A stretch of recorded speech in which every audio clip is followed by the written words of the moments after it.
બાગેશ્વર ધામના ધીરેન્દ્ર શાસ્ત્રીજી છે.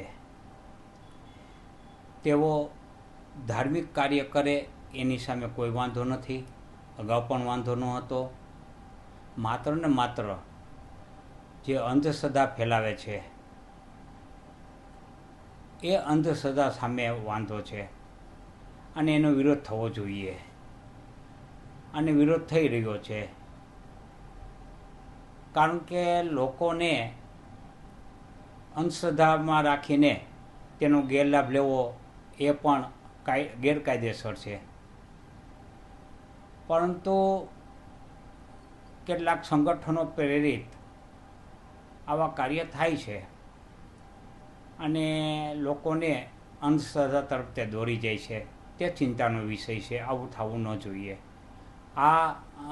ને અંધશ્રદ્ધાનો મહાકુંભ કહી શકાશે. આ કોઈ ધાર્મિક કાર્યક્રમને બદલે અંધશ્રદ્ધાનો મહાકુંભ નો કાર્યક્રમ છે એ રાજકોટમાં યોજાશે. એ આપણા કમનસીબ છે. આપણે એને રોકી શકતા નથી. ખાસ તો ભારતની વાત કરવામાં આવે તો અનેક લોકો છે તે અંધશ્રદ્ધામાં માનતા હોય છે. તો આનાથી બચવા માટે શું કરવું જોઈએ લોકોને? આનાથી બચવા માટે કાયદો કરવામાં આવેલ છે, પણ કાયદાની અમલવારી કરવાવાળા કોણ? પ્રશાસકો છે.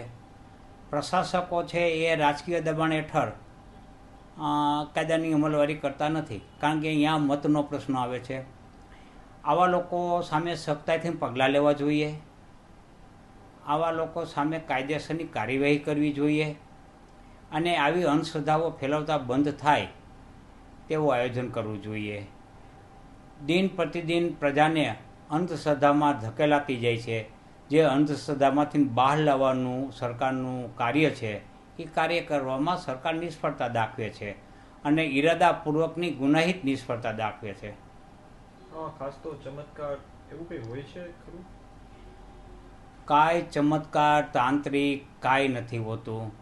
તમે કોઈ પણ ભૂવો હોય, કોઈ પણ ચમત્કારિક બાબા હોય, કોઈ પણ અઘોરી હોય એને મારી પાસે લેવો, મારી ઉપર મેલી વિધિ અજમાવે, હું આવવા તૈયાર છું. આ બધું ડીંડક છે. ક્યાંય કોઈને નુકસાન કરી શકતું નથી. પોતાના કર્મો જ પોતાને નુકસાન કરી શકે. બાહ્ય આવા તાંત્રિક બાબાઓ કે જે કાંઈ અઘોરીઓ કે જે કાંઈ હોય તે કોઈને કાંઈ નુકસાન કરી શકતા નથી.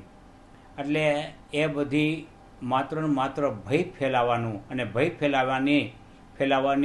ફેલાવીને જે અસરગ્રસ્તો છે એનો લાભ લેવાનો હોય છે. આપ જાણો છો કે આવા અસરગ્રસ્તોના લાભ અનેક પ્રકારે લેવાય છે. શારીરિક શોષણ કરીને લેવાય છે, આર્થિક શોષણ કરીને લેવાય છે.